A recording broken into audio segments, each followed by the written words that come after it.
ಖದೀಮರು ಆ ಲಾರಿಯ 7 ಚಕ್ರವನ್ನ ಬಿಚ್ಚಿಕೊಂಡು ಪರಾರಿಯಾಗಿದ್ದಾರೆ. ಆ ಒಂದು ಘಟನೆ ಧಾರವಾಡದ ಹೊರವಲಯದ ರಾಷ್ಟ್ರೀಯ ಹೆದ್ದಾರಿಯಲ್ಲಿ ನಡೆದಿದೆ. ರಸ್ತೆ ಪಕ್ಕ ಲಾರಿ ನಿಲ್ಲಿಸಿ ಮಲಗಿದ್ದ ಕಳ್ಳರು ಕೈಚಳಕವನ್ನ ತೋರಿದ್ದಾರೆ. ಹೊಸಪೇಟೆ ಮೂಲದ ಕಂಪನಿಯೊಂದರ ಸಿಮೆಂಟ್ ಬ್ಲಾಕ್ ಡೆಲಿವರಿ ಕೊಡುವಂತಹ ಕೆಲಸ ಮಾಡ್ತಾ ಇತ್ತು. ಇದೇ ರೀತಿ ಚಾಲಕ ಬ್ಲಾಕ್ಗಳನ್ನ ರಾತ್ರಿ ಡೆಲಿವರಿ ಕೊಟ್ಟು ಬೆಂಗಳೂರಿನತ್ತ ಹೋಗ್ತಿದ್ದಂತಹ ಸಂದರ್ಭದಲ್ಲಿ ಆತನಿಗೆ ನಿದ್ರೆ ಬಂದಿದೆ. ಬಳಿಕ ಲಾರಿಯನ್ನ ರಸ್ತೆ ಪಕ್ಕ ನಿಲ್ಲಿಸಿ ಮಲಗಿಕೊಂಡಿದ್ದಾನೆ. ಈ ವೇಳೆ ಬಾಲಕನಿಗೆ ಗೊತ್ತಾಗದಂತೆ ಲಾರಿಯ ಹಿಂಬದಿಯ 7 ಚಕ್ರವನ್ನು ಖದೀಮರು ಕಳ್ಳತನ ಮಾಡಿದ್ದಾರೆ. 7 ಚಕ್ರದ ಟೈರ್ಗಳು ಹೊಸದಾಗಿದ್ವು.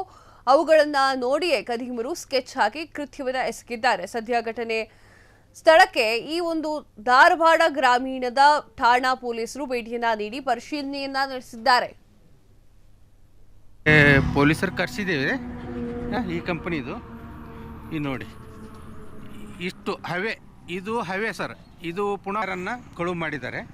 ಮತ್ತು ಎರಡನೇದ್ದು, ಇಲ್ಲೇ ರೆಸಿಡೆನ್ಸಿಗೆ CC ಕ್ಯಾಮ್ರಾ ಇದೆ, ವಿತ್ CC ಕ್ಯಾಮ್ರಾ ಇದೆ. ಇಲ್ಲಿ ನೋಡಿ, ಇವು 2 ಟೈರ್ ತೆಗೆದಿದ್ದಾರೆ. ಇವು 2 ಟೈರ್ ತೆಗೆದು ಇಷ್ಟೆಲ್ಲ ಇದು ಮಾಡಿದ್ದಾರೆ. ಪಾಪ ಡ್ರೈವರ್ಗೆ ಎಚ್ಚರ ಆಗೋ ಮಟ್ಟ ಅಂದರೆ ಪೂರಾ ಇದು ಮಾಡ್ಕೊಂಡಿದ್ದಾರೆ ಸರ್. ಇದು ಈಗ